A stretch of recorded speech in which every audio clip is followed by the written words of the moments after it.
Does God forget you in a crisis? Part 2. And the question is, beloved, is also, do we forget God in our crises that we experience in our lives?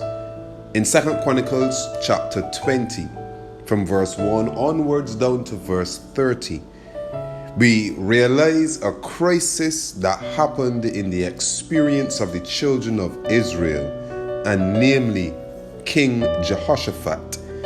And from verse 1 it says, "It came to pass after this also that the children of Moab and the children of Ammon, and with them other beside the Ammonites, came against Jehoshaphat to battle. Then there came some that told Jehoshaphat, saying, There cometh a great multitude against thee from beyond the sea on this side Syria, and behold, they be in Hazazontamar, which is in Engedi. And Jehoshaphat feared, and set himself to seek the Lord, and proclaimed a fast throughout all Judah.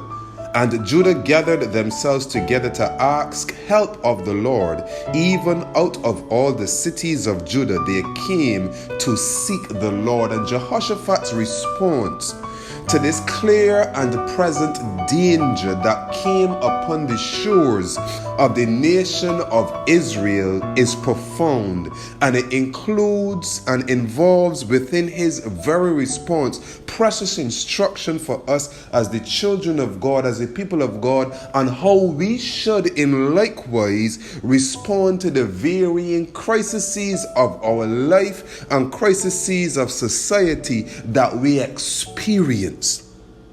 And so immediately what came upon Jehoshaphat, based upon the news that he heard, the information that he received, it came upon him fear. He feared, beloved. He understood the gravity of the situation, of what was about to take place and what can potentially happen to his children, his nation, his kingdom. And how did Jehoshaphat respond to that spirit of fear? And it says he set himself to seek the Lord, because fear is a spirit, and we must not allow ourselves to give in to that spirit of fear. So here Jehoshaphat was immediately tempted to fear. And how did he respond to this spirit of fear? He immediately set himself to seek the Lord, and he understood that God did not give him a spirit of fear, but of power and of love and of a sound mind. And how did he respond, beloved?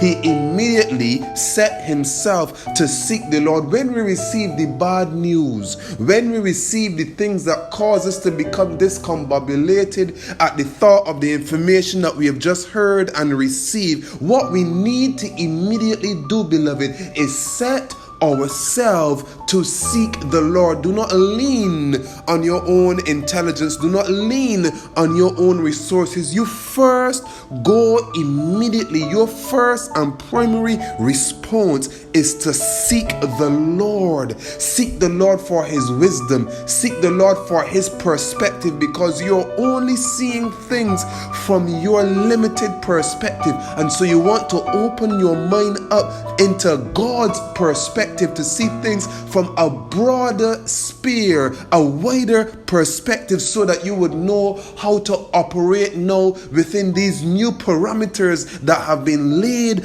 at your doorstep, and how you are to operate within this crisis and what are going to be the right moves. So Jehoshaphat set himself to seek the Lord, and he proclaimed a fast throughout all Judah. Now he is now focusing on what he wants out of this situation. He is focusing on his desired outcome. And too often, beloved, when the spirit of fear comes upon us and plays upon our imaginations, we have all kind of crazy imaginations, and our mind runs riot. Our thoughts run wild, and we imagine and hold on to the worst outcome, and it builds within us terrible forebodings of calamity. And so, beloved, what we need to understand is that we have to rein in our thoughts. We have to control our mind. We have to focus our energies on the outcome that we desire. This is called faith, beloved.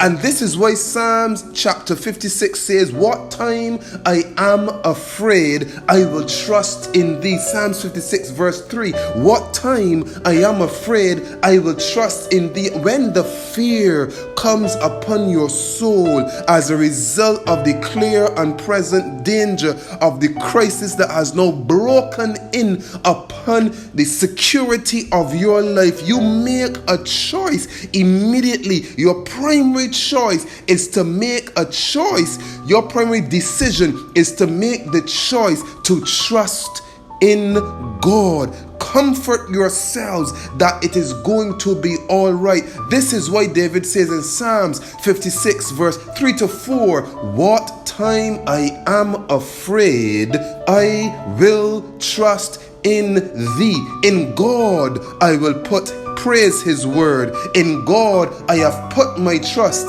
I will not fear what flesh can do unto me. So these are the words, these are the thoughts that you think to control your now overactive imagination. These are the words that you think to control the spirit of fear.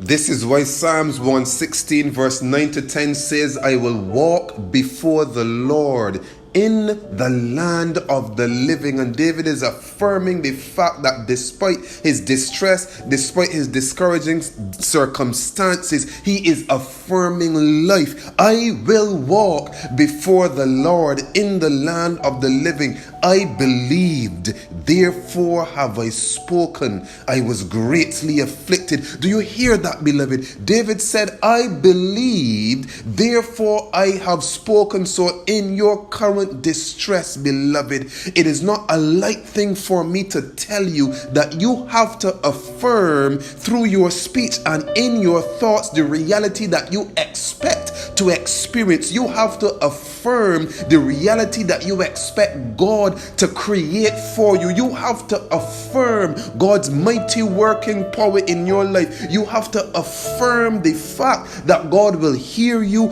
and he will answer you. And this is why David said, I believe, therefore I have spoken. You have to affirm that everything is going to be all right. You have to affirm that it is in God's hands and he will hear you and he will deliver you and he will help you. And this is why in 2 Corinthians chapter 4 and verse 13, this very same principle, this very same concept is repeated, and we must guard our thoughts, beloved. We must guard our words. We must guard our speech. We must guard our heart according to scripture, because it says out of the heart are the issues of life. As a man thinketh, so is he. And you want to control your speech. You do not want to be affirming a negative outcome while praying for a positive outcome. You don't want to be affirming a negative outcome with your speech, with murmuring, with complaining, with repining. You don't want to be saying I don't believe it's going to happen while praying that you hope it is going to happen. That is a dichotomy, beloved. You must bring your mind and your thoughts into oneness of speech so that your faith can bear fruit and not be cut off by your mouth. You don't want your prayers to be cut off by your speech that you are using. And this is why in 2 Corinthians chapter 4 verse 13 says, we having the same spirit of faith, according as it is written, I believed and therefore have I spoken. We also believe and therefore speak. So if you believe that God is going to deliver you from your clear and present danger in the crisis that you're experiencing right now, today in your life, you speak it. This is what you speak. You talk faith. You do not speak doubt and then expect to have faith, beloved. Having faith means you talk faith, you think faith, and you expect faith, beloved. And this is why we know God does not forget us in a crisis. We forget God by affirming powerlessness. We forget God by affirming negativity and negative outcomes. This is how we forget God, but God does not forget us. And because He does not forget us, we must believe that He does not forget us, and we must affirm His mighty working power on our behalf, coming through for us to deliver us. And this is why we must understand this principle, beloved. I believed, therefore have I spoken. We also believe, and therefore we speak. When we do this, we are going to see the mighty working power of God in our life, because we are now producing faith, giving birth to faith and not doubt. Let us be careful of our speech. This is the Word of Life with Andre Knight.